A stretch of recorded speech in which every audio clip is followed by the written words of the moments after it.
The alderwoman told her constituents there's an agreement to use a closed Catholic school on the northwest side. NBC5's Lisa Chavarria is live in Portage Park for us. And Lisa, we understand this deal is part of a bigger initiative.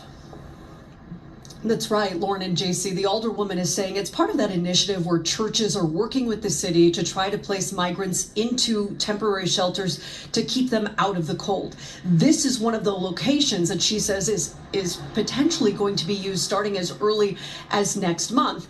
And that's where we're hearing from the community, and they're saying that they just do not want this in their neighborhood. And this is something that's being echoed in so many neighborhoods across the city of Chicago.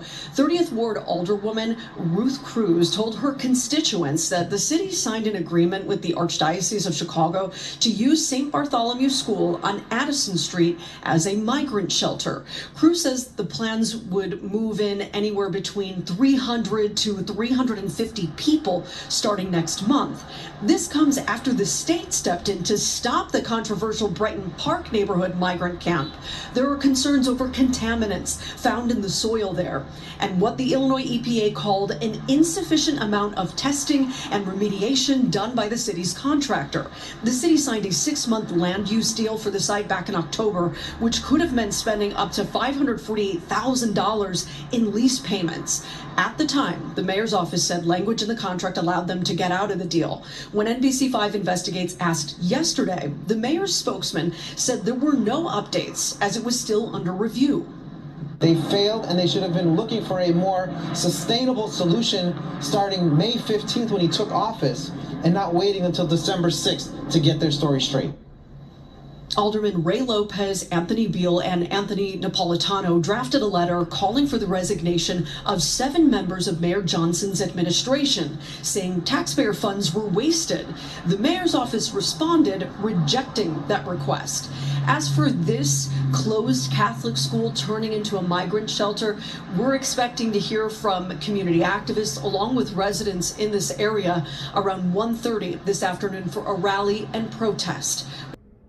I see that they're still dealing with this migrant crisis with the asylum seekers here in Chicago. Now, Portage Park residents are set to protest potential new migrant shelter at a former Catholic school. A controversial migrant-based camps in the Chicago neighborhoods of Munson Park and Brighton Park won't move forward. A former Catholic school in Portage Park is set to become a migrant shelter holding as many as 350 people. According to a press release from 30th Ward, Alderman Ruth Cruz, the city of Chicago and the Archdiocese of Chicago have agreed to open a migrant shelter at the former St. Bartholomew Catholic School located at 4910 West Addison Street, which shuttered earlier this year.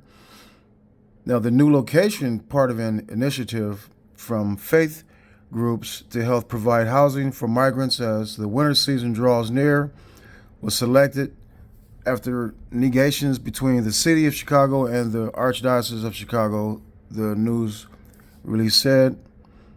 Yeah, I think those asylum seekers, those immigrants, they had no idea the weather in Chicago would get that cold. They're from Mexico. They didn't experience anything like that down there.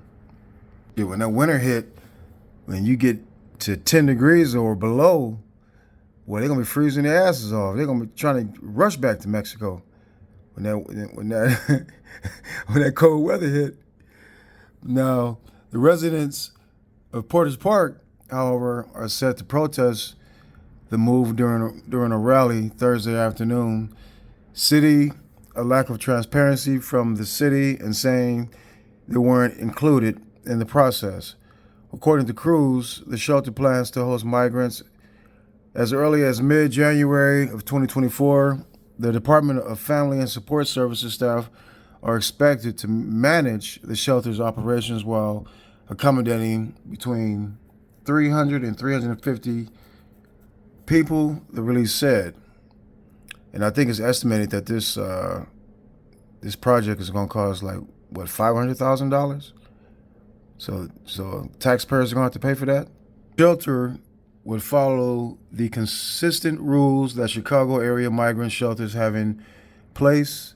The release said there will be 24/7 security, entry and re-entry screenings, frequent building checkups, and 11 p.m. curfew. The shelter will not permit visitors, walk-ins, drugs, or alcohol, the release said. Now, the news of the Portage Park site comes after the state stepped in and stopped a controversial migrant camp set for Brighton Park, as Illinois Governor J.B. Pritzker's office claims. City officials did not consult with the Illinois Environmental Protection Agency or the state before releasing an 800-page environmental report on the site, showing the land contained contaminants. In response to the fallout oversight, 3 Chicago aldermen have called for the resignation of 7 officials from Mayor Brandon Johnson's administration. The letter signed by Alderman Anthony Beal, Ray Lopez, and Anthony Napolitano said the city needs individuals who are serious, deliberate, and collaborative in addressing the ongoing migrant asylum seeker crisis. That we have seen in Brighton Park, however, does not show members of your administration as being either serious, deliberative, or collaborative in addressing this issue. Surrounding Amundsen Park has been protesting the controversial decision to move migrants into the field house there. Now we're learning migrants could move in as soon as Wednesday. CBS 2's Sabrina Franza has the story. There have been 2 protests here in Amundsen Park today alone. Community members learning that tomorrow the Park District will turn over the keys to turn this space into a migrant shelter. No. 3 words, 1 clear message. They want to take our resources away. That's our asset. We pay for it. Gerald Harris is the president of Windy City Dolphins Youth Football League, a long-standing organization with a steadfast goal. Our kids are doing some positive things. They're not in the street. They're not in gangs. They're not doing anything that's negative.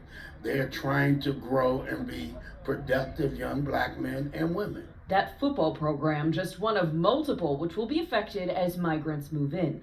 Anyone can still access the park's football field, though the field house will be off limits to anyone but migrants. Harris says the field house is necessary to their operations. We have 6 football teams, right? And then we have 4 cheerleading teams. Who's going to be able to accommodate us in their program? Now, that's in another community in Chicago, Amundsen Park. As it looks like they just moving these immigrants from different parts of the city, trying to find shelter for them. Now, Park District Fieldhouse in Chicago won't become a shelter for migrants after all. People who live in the Gilwood community fought hard against the loss of programming and space at the Amundsen Fieldhouse. The city says it's making remarkable progress in finding shelter for migrants. There is elation, but also a great deal of anger and mistrust from folks in the community, and that's because even while the plans to open a migrant shelter were put on hold back in early October, all park activities have been suspended. So it looks like they're going to different parks, it looks like, because they had one in Brighton Park they tried to construct, and then you have that Portage Park, and now Amundsen Park. So it looks like they're trying to erect these shelters in the different parks. Man, that is a crazy situation up there. You can't just go anywhere to do football and cheerleading. You have to have a park that is accessible, has a field to accommodate that, said Gerald Harris, Windy City Dolphins. I guess that's a youth football coach. Officials said the programming, including use of the park's district installations, will now return as soon as next week. It was already 2 months ago that the 29th Ward Alderman Chris Taliaferros first informed people here that the Mayor Brandon Johnson's office was planning to use Amundsen Park as a migrant shelter that would house up to 200 migrants for a 6-month period. Yeah, they're going to have to figure this stuff out. But I just basically really believe that, you know, they need to just a complete halt on this situation. And the community, all the community leaders need to keep protesting, and eventually all this will cease. So you guys take care, and I'll talk to you later.